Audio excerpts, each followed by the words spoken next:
It's the Michael Patrick Leahy Show, broadcasting live from downtown Nashville. Now, here's Michael Patrick Leahy. And good morning.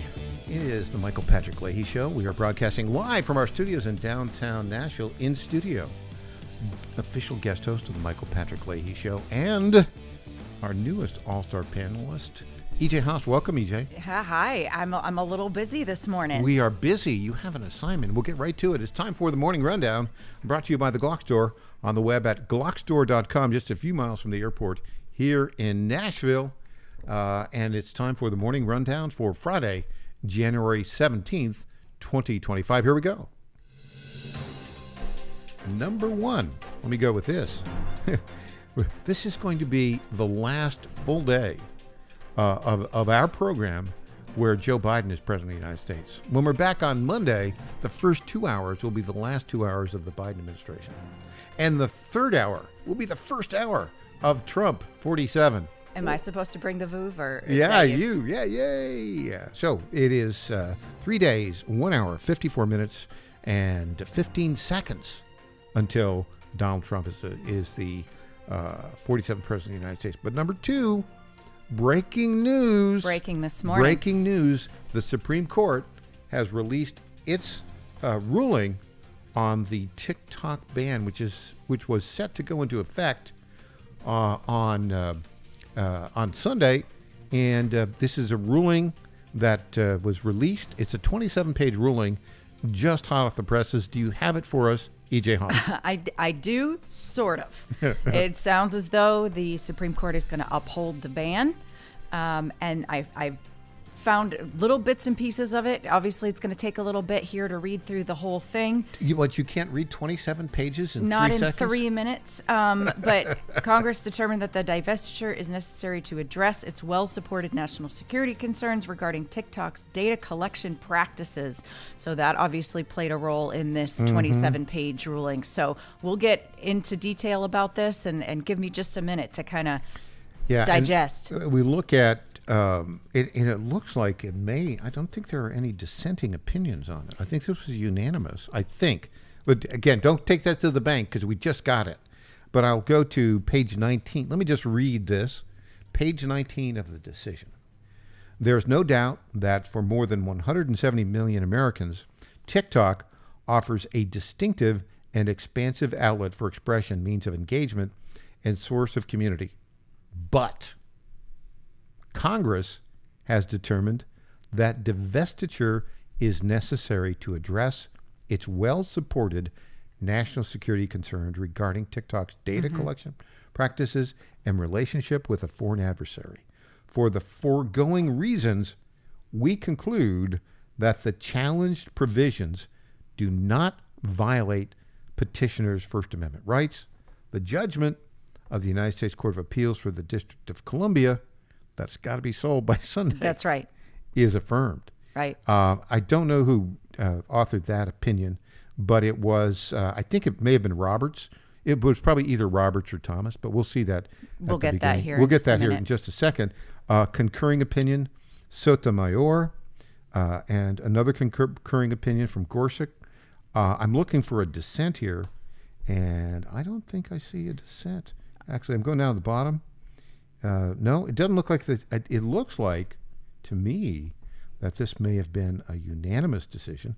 And let me go back up here just to see who authored the. Well, to recap just a little bit, let's remember that it was the Republican-controlled House that passed the TikTok ban bill on April 20th. 4 days later, the Democrat-controlled Senate passed their portion of the bill. President Joe Biden signed it on the same day. So this obviously is a bipartisan effort, certainly. The Biden DOJ defended the bill in front of SCOTUS just 6 days ago, right? So 7 days ago today. So this is something that has really, I mean, you can't say it's a partisan thing. You can't say it was Republicans pushing a ban or Democrats pushing a ban. I find it interesting that the data collection has taken such a huge role in this, because that to me is not the most dangerous part of it. I mean, I think they can get data on Americans if they want it from a lot of other resources.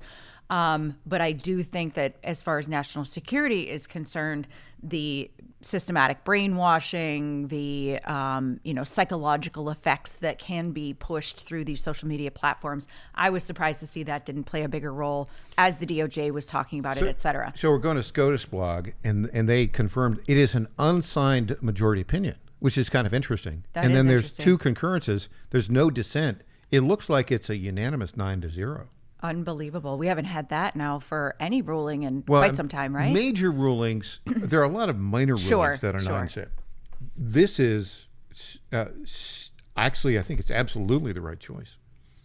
We'll see. Okay, so we've just got the number 2 in the morning rundown. Let's get to the rest.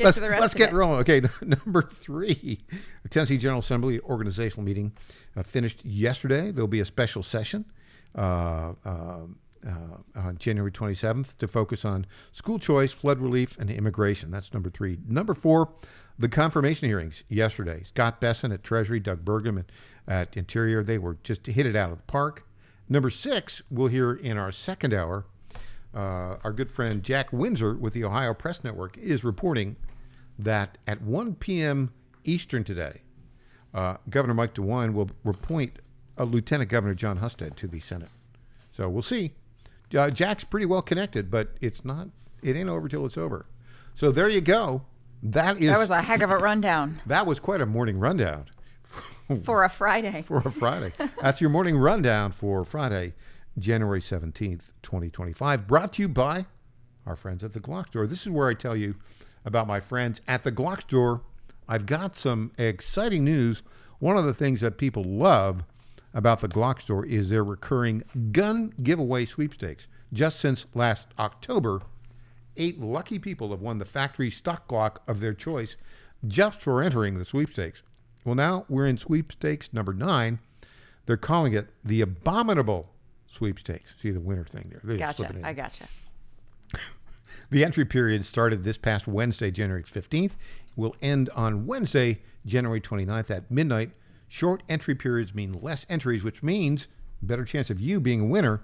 You really should enter right now. To find out, go to glockstore.com/TAS, as in the Abominable Sweepstakes, for complete entry instructions. And no purchase is necessary. There's even a way to be auto-entered multiple times. That's the way my friend Lenny McGill does it, giving back to the Glock community by giving away Glocks. Yeah, that's a Glock Store thing.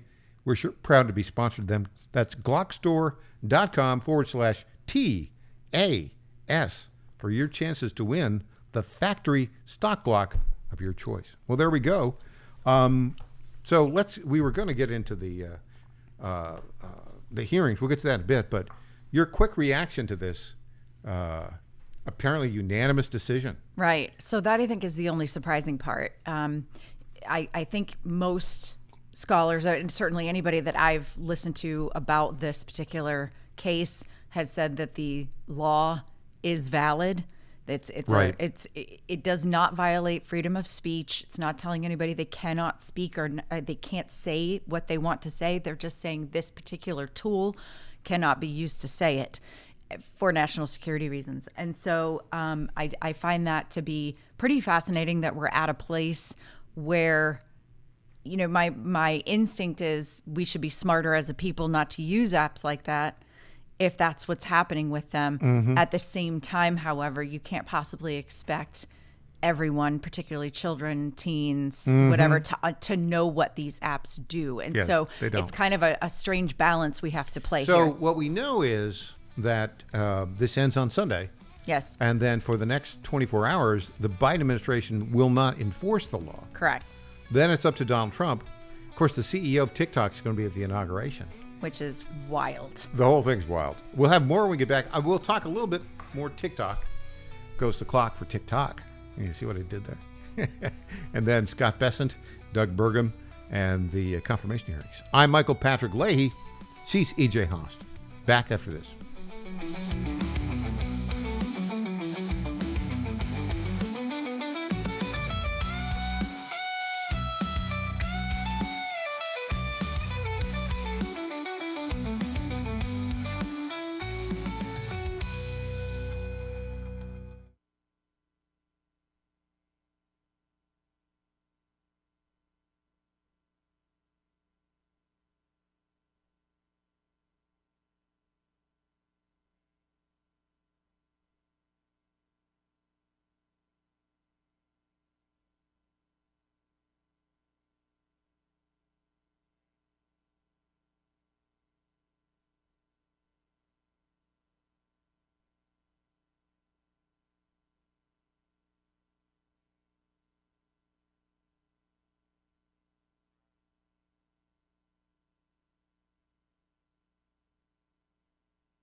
Hey there, this is Lenny McGill, founder and CEO of The Glock Store. As a proud sponsor of this show, you may have heard Michael Patrick Leahy mention us a few times over the past 4 years. But today, it's me on the radio telling you how pleased we are to be associated with Michael Patrick Leahy and his dedication to the highest levels of professional journalism.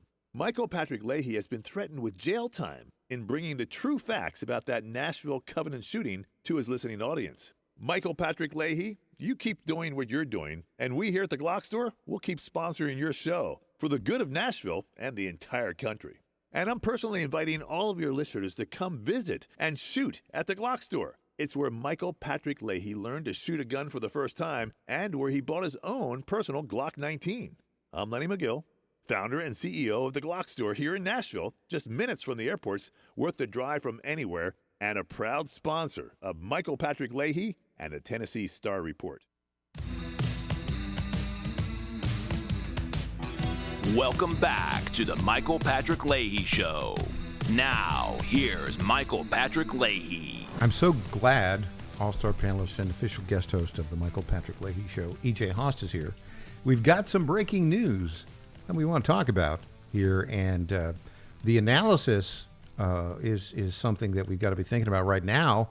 What happens next? Sure. Now, first, it was a unanimous decision upholding the law. That is the right choice. And for listeners who may not understand what this is all about, right? Because TikTok is definitely not it's definitely generational. It's more popular among younger folks, and then I think it's expanding into older generations. It's really the number one place to go for people under 25. Oh, for sure. I would even say under 35. Under 35. Yeah. Yeah. Short videos. It's some hilarious. of it's funny. Some of it is informative. It's a very effective communication tool. And very popular. Very popular. Very popular. So Congress enacted this Protecting Americans from Foreign Adversary Controlled Applications Act. Essentially, it's an act that says ByteDance, the owner of TikTok, and all of its subsidiaries are foreign adversaries and therefore should not be able to control an app used by the vast majority of Americans because they steal our data. This law went into effect, now it would have been 268 days ago. And in that, the Congress said, and it was passed, it was signed into law by Joe Biden, Congress said, hey, ByteDance, which owns, basically, they own TikTok. They cleverly developed all these algorithms. But let's make no mistake about it. It's not ByteDance like it is a couple of really great investors. These are not it's not Mark Zuckerberg types in China. It's actually the CCP. The Chinese Communist Party correct. owns it. Now, interestingly enough, I think about 17% of ByteDance is owned by an American investor, Yes. Mm-hmm. Jeff Yass, out of Philadelphia, who is a big supporter of Donald J. Trump. And will be at the inauguration, from what I understand. As will the Chinese CEO of ByteDance. Mm-hmm. Now, but if you look at this, to me, 270 days is plenty of time to sell a company. For sure. And if you listen to the arguments made by the Chi-Coms, it's hard to say, the Chi-Com-controlled ByteDance at the U.S. Supreme Court. Right. They argued, well, this is so closely embedded with everything we do in China, we can't uncouple it, which sort of makes the argument why it's a danger. Right. Right? I agree. When I saw the headlines and read into that a little bit when they spoke with SCOTUS, that yeah, it sounded like they were making the case for us. Remember, it's not just about the data they collect. Truth be told, they could probably collect data on every American using other means if they wanted to. It's also about that brainwashing and the ability to remember there's a quote unquote for you timeline where the algorithm will determine what it is you see in your timeline. So there is a psychological component to this. Like it or not, human beings have brains that can be brainwashed. And so there is that. I do find it interesting that hasn't played a larger role in this argument, but you have to think from a national security standpoint, that's actually very important. We know that social media causes anxiety, depression, makes you believe things that aren't real because you see it over and over and over again. That doesn't mean we're weak. It means we're human. But it's there. And the anxiety and the depression thing comes from the fact that you're sitting there, you're looking at this on your phone or whatever, and you're looking at all the fun everybody else is having, and you're not part of it. Yeah. And then they start spinning. I'll tell you, when my kids they're older and grown now, but when they were in middle school, high school, Instagram was all the rage, Snapchat was a thing.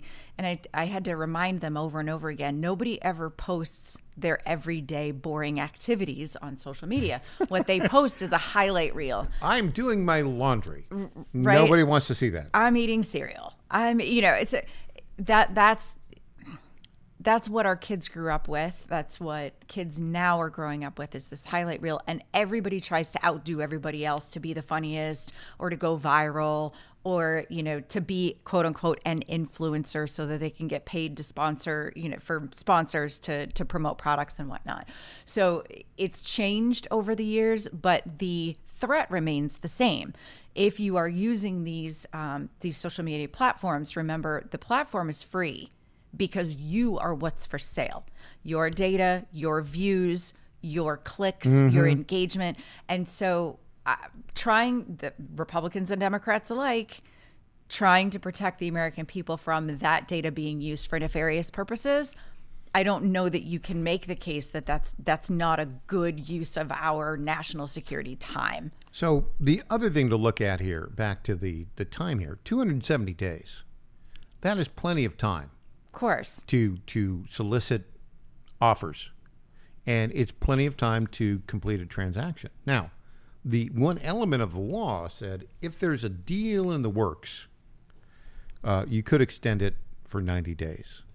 There is apparently one offer on the table. That offer, and I'm not sure how on the table it is. Kevin O'Leary, Mr. Wonderful. And another investor. Frank McCourt, yes. They purport to have made an offer of $20 billion. I say purport because there is such a thing as going on the air on CNN or Fox and saying, I've made an offer to buy trial TikTok. balloon, is that what you're saying? Then there's a formal offer. Right. In other words, you have all the details, it's got a number filled in, and it said, I seek to purchase ByteDance and all of its assets for $20 billion. Yours truly, Kevin O'Leary. I like the guy. Don't get me wrong. I don't think that formality of an offer has actually been made. Well, if it has, I feel as though ByteDance and they would at least begin that negotiation process to avoid this ban. So I tend to agree with you there, but we can't possibly know. So the other thing, too, is you think about this, it would have been wise for somebody like Mark Andreessen. Yes. Or Elon Musk, somebody with a big pile of money, to have, when they read the law, when they knew the law was passed, and say, hey, guess what? Why don't we actually make an offer to buy ByteDance? Nobody really did that. No, and there's got to be a reason for that. Of course. Well, for one thing, there's going to be some pretty severe restrictions on the algorithm. So if you're part of that negotiation, is going to be, how does the company actually run? How do we create these algorithms to give people what they want while also following whatever that law is? And remember, the lawmakers know nothing. They know nothing about how these things work. Let me step back. They know less than nothing. Oh, it's awful. They're idiots. Right. I mean, no offense, members of Congress. But they haven't a clue. If you ask them how an algorithm works, they'd be like, well, I wasn't really great in math. Yeah, exactly. So yeah, I think it would be a very difficult thing. What would have made more sense is something like Google, and then gobbling that up into their YouTube. They're trying to do YouTube Shorts. They could have made some sort of a merger with TikTok that would have potentially made sense just from a business standpoint. But again, you'd be subject to whatever these rules are around the algorithms themselves, and nobody wants to be stuck with that. The guy we're going to try to reach to comment on this is Mark Andreessen, the big venture capitalist, buddy of Elon Musk. See where all this lays. So now the issue then of enforcement comes up. Right. Biden has said, I don't think it's so surprising to me, I'm not going to enforce the law. Hands off. I'm not going to enforce it. Basically what happens on Sunday is you won't be able to download the app from Apple or Google. Apple or Google are probably going to take it down because of the liability exposure. Correct. On Sunday. Yep. Okay. So it'll be likely, even though there will be no enforcement action during that 48 hours. Which goes to show you how much power these tech companies have. Yeah. That regardless of what the president of the United States says will be done, they will go ahead and do what they want to do separately. Trump is saying, all the TikTok got me a lot of young votes, which I think it did.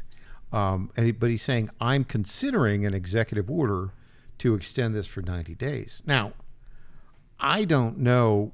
He probably doesn't have the authority to do that. I don't think so. Now, he does have the authority to basically say, well, Department of Justice, you don't have to enforce it like on day one.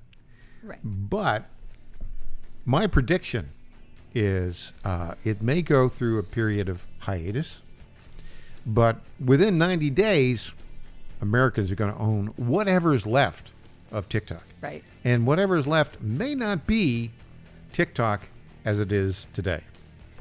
We'll see.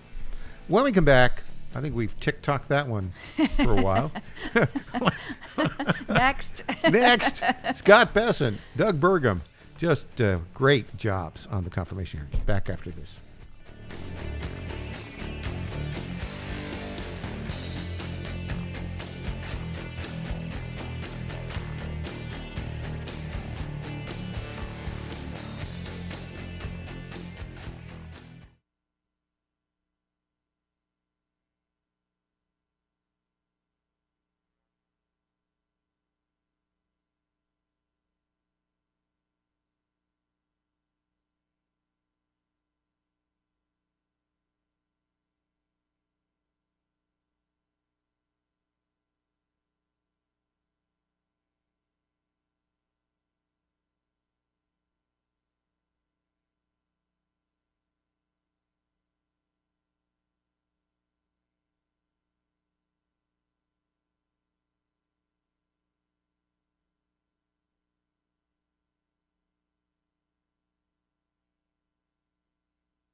My fellow Americans, I have to tell you about my good friends at D.T. McCall & Sons. They have furniture and appliances and a lot more. They've been family-owned in Middle Tennessee for over 100 years, and they're not going to rip you off. No hidden charges, no delivery charges, no charges for all of the crazy things. These are sick people at the lumber yards. These are very sick people. They charge you for cords and hoses and haul off. They charge you for all of these things. They call them hidden charges. It's the type of surprise that you don't want to see. It's like an October surprise, but it's worse.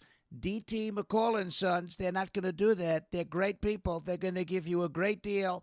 With locations in Lebanon, Carthage, Lafayette, Cookeville, and Franklin, D.T. McCall & Sons will give you the deal of your life. Check them out today or go to dtmccalls.com. Impersonator not endorsed by Donald Trump. Welcome back to the Michael Patrick Leahy Show. Now, here's Michael Patrick Leahy. Welcome back. E.J. Haast, official guest host of the Michael Patrick Leahy Show, is in studio with us. E.J., we've got some more breaking news, but before I get to that, tell us about your business. So this is why I love technology so much and why you hear me talk about, technology on the show and technology news. I actually run a technology company called GetFoundEverywhere.com.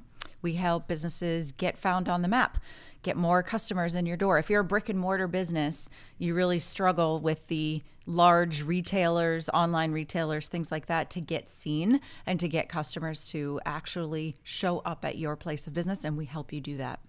GetFoundEverywhere.com. Yes, sir. You are a technology maven. I don't know about that, but I do enjoy helping people. This is a really good way to do it. There you go. All right. So I said we had some more breaking news. Yes. Donald J. Trump's at it again. Oh, goodness. What he has a sense. He has a sense. So he knew, as we did, that at 10 o'clock Eastern time, the Supreme Court would release the TikTok ruling. So at 9:47 a.m. Eastern time, 13 minutes before that ruling, he put this out on X, Twitter, Truth. Truth, you name it. You'll love this. It's so Donald Trump. I just spoke to Chairman Xi Jinping of China. The call was a very good one for both China and the USA. It is my expectation that we will solve many problems together, and starting immediately. We discussed balancing trade, fentanyl, TikTok, and many other subjects. President Xi and I will do everything possible to make the world more peaceful and safe. Wow. That's huge. Isn't that great? Yeah, that's huge. I mean, look what he's doing. I'm telling you what Donald J. Trump is doing. He's selling everybody in the world on America first. That's right. And he's bringing them to his side. That's why, look at he's not doing 3D chess. He's not doing 4D chess. He's doing 5D chess, which explains why. Here's his strategy, right? He's got a deal cooking on TikTok. Yeah, of course. Right? A deal is in the works, which is why he invited the CEO of TikTok to a place of honor to sit next to Jeff Bezos, Mark Zuckerberg, 4 years ago his enemy, opponent, Elon Musk, and I think he's got one other tech guy that's hanging out there. So then he invited Xi Jinping to come to the inauguration. Oh, wow. That's a power play. Huge. Come and watch me in all my glory. See people who actually praise their leader with love and affection versus being forced to do it. No, I don't think that was the conversation, but it's still huge. I do think that there is something to be said for this foreign adversary portion of this ruling and everything, because if we are then, quote unquote, getting along with China, does that negate the foreign adversary designation? We'll see. It's going to take a while. It will take quite a while. It's going to take a while. But I think we're moving in the right direction. They're sending over their vice president, their number two guy. So, look, I mean, I love all of this. It's fascinating to see. Speaking of things to see and hear, so I will tell you a story. I'm going to take some credit for how well Scott Bessent did. Okay. yesterday. You know, Scott Bessent, the guy who identified Scott Bessent as the money guy aligned with Donald Trump's America First policies, the guy that wanted him to be the Secretary of Treasury, Stephen K. Bannon. Yes. Now, Bessent is a brilliant guy. He's a billionaire of sorts or thereabouts. Hedge fund guy, understands how international markets work. Incredible history. And so Bannon, brought him on his show, right? And let's just say he was a really good numbers guy to begin with. But Bannon called me up and said, Mike, we want to get this guy out in the public a little bit more. He needs a little bit help. Okay. A little friendly help. I want him to come on your show and get some experience. Nice. So he's been on our show like 2 or 3 times.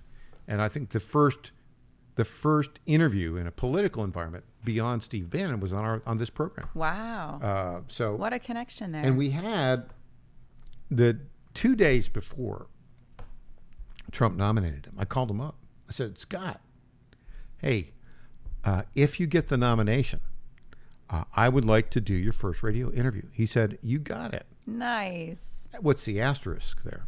Well, he's got to get confirmed. Well, no, yeah. Well, see, the asterisk is because the Trump team runs such a tight ship right now.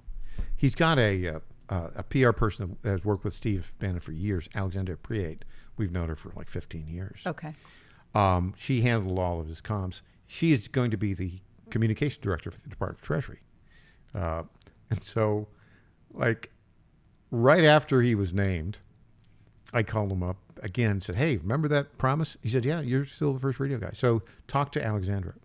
So I talked to her. She said, yeah, we'll set it up. And then Trump said, nobody is talking to anybody. Susie Wiles said nobody's talking to anybody. Yeah, Chief Trump of staff. talked to Susie, who talked to Alexandria, who talked to me. Yeah. So we will still be his first radio interview, but it won't happen until after he's after confirmed. the confirmation, which makes sense. I kind of sense. appreciate that they are such a tight Having ship. said through that, this. what a smooth operator the guy is. Very professional, a serious person Very in serious very unserious hearings. Excellent way to put it. Let's take clip 1. It's Scott Bessent talking about clean energy. Now there is a big effort in the Trump administration to reverse it. I think that's going to be bad for the economy, but it is going to be damn good for China because we are in an arms race on clean energy with them. Are you going to be on the side of people who want to unravel this? Senator Wyden, just so we can frame this for everyone in the room, China will build 100 new coal plants this year. There is not a clean energy race. There is an energy race. China will build 10 nuclear plants this year. That is not solar. I am in favor of more nuclear plants. And I would note that the IRA, as scored by the CBO, is wildly out of control in terms of spending on the upside. Okay. Yeah. Now, just as an aside, so you notice what was interesting about this, he talked a little bit about his personal story in other clips. Bessent is gay, and he's married to a guy, and they've been married for years. They have a child, one, maybe 2, I don't know how many, but and he lives in South Carolina. The guy is totally buttoned down. I mean, this is like, okay, so what's the big deal? It has nothing to do with being gay.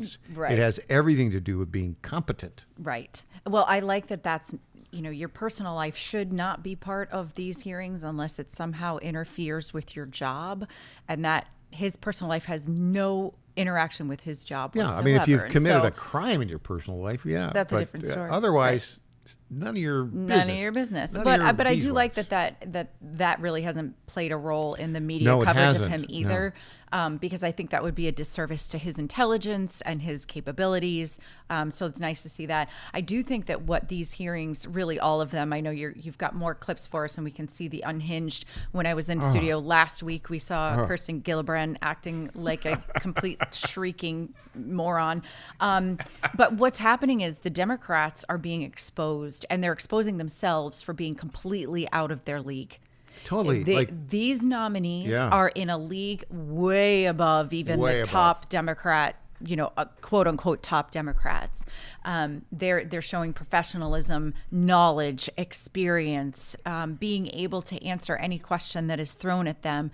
And I don't think the Democrats are used to it. They are thinking this is the same dog and pony show it was in 2016 or even 2020 for that matter, and it's not. So I was listening to you on the Dan Manders' show on WTN. I was, this morning, 99.7 this morning. and I heard you say it's like we're communicating telepathically because you said they still think it's 2016.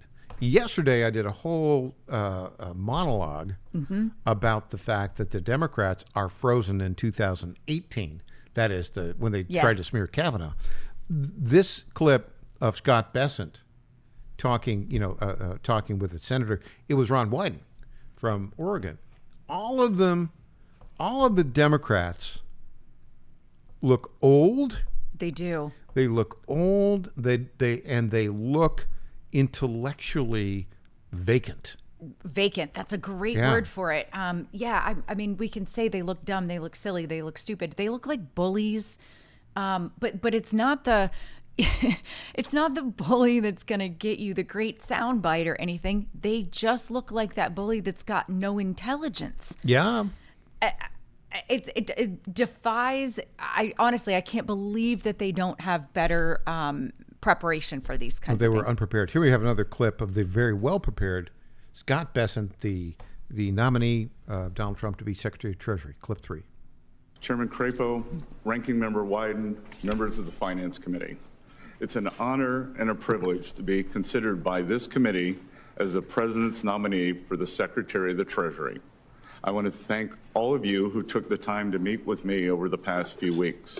I want to thank my spouse, John Freeman, who is here today, and my wonderful children, Cole and Caroline, Mike, I'm not sure his mic's there. who are sitting behind me. Mr. President, could you pull the microphone a little closer to you? Who are sitting As if they're behind actually me for listening the to anything ultimate he has to civics say. lesson. I want to acknowledge 3 people who couldn't be here today. Okay, so there we go. That's But that's his tone. It's important to Very understand direct. that he went into this very calm. He was collected. And exactly. Let's go with clip 5. He's talking about concentrated power of banks. Clip 5. I think we Look, got that. I think the strength of the U.S. Economy, our financial markets, is the depth and breadth of our financial systems. I believe that we have likely seen the top 5 banks become too big a share of banking assets. We have seen, because of undue regulation, the shadow banking system get larger and larger, and to the detriment of community banks, small banks, and the small regional banks. Now, this is a guy who sounds like he understands money. Mm-hmm. He's steady. And this sounds like the perfect Hollywood version of the Secretary of Treasury. darn right. There you go. All right. We'll have more clips of dopey Democrats and intelligent Republicans after this.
Hey, I'm Governor Bill Lee, and I want to talk to you about an important education bill in Tennessee.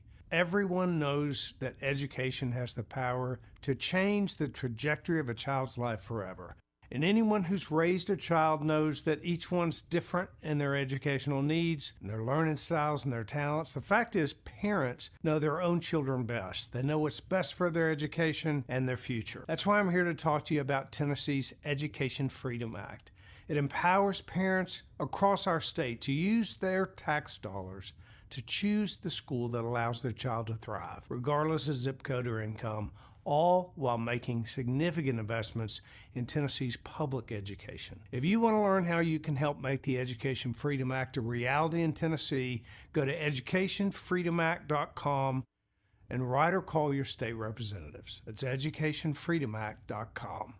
This ad is paid for by Job Creators Network. Welcome back to the Michael Patrick Leahy Show. Now, here's Michael Patrick Leahy. Welcome back. EJ Host in studio. EJ, you're so right to describe the confirmation hearings as the nominees being first-rate, professional, and the Democrat haranguers being so frozen in 2018 and so vacant intellectually. The difference is stunning. It really is. And the Democrats are exposing themselves. I love that. There's millions of Americans who've never really paid attention to this stuff before, but because Donald Trump got them involved, they're, ready to pay attention to every last bit of this. Yeah. And they're seeing what a dog and pony show it is. They're seeing the faux outrage. And I think that shrieking outrage crowd is really losing not just their appeal, but their power. It's falling on flat. I think I said earlier in the week, when I listen to the Democrats haranguing these really outstanding nominees, I think of that scene from The Wizard of Oz where the Wicked Witch of the West says, I'm shrinking, I'm shrinking. Marco Rubio has been spectacular. We have this clip 10, Marco Rubio talking about the importance of the United States acquiring Greenland. I think we need to understand that Greenland has been strategically important to the United States and to the West for a very long time. In fact, in 1941, at the outbreak of World War II, the United States was signed up as a protectorate, even though the Denmark had been occupied. You think back into I think Harry Truman tried to buy Denmark. Harry Truman had made an effort to try to buy it for like $100 million. He was rebuffed. And then the U.S. has maintained through a mutual defense agreement there the opportunity to base itself, to have military bases, and it had them for a while. Why? The reason why is because of where it's located geographically. Yes, the access to the minerals on Greenland are critically important.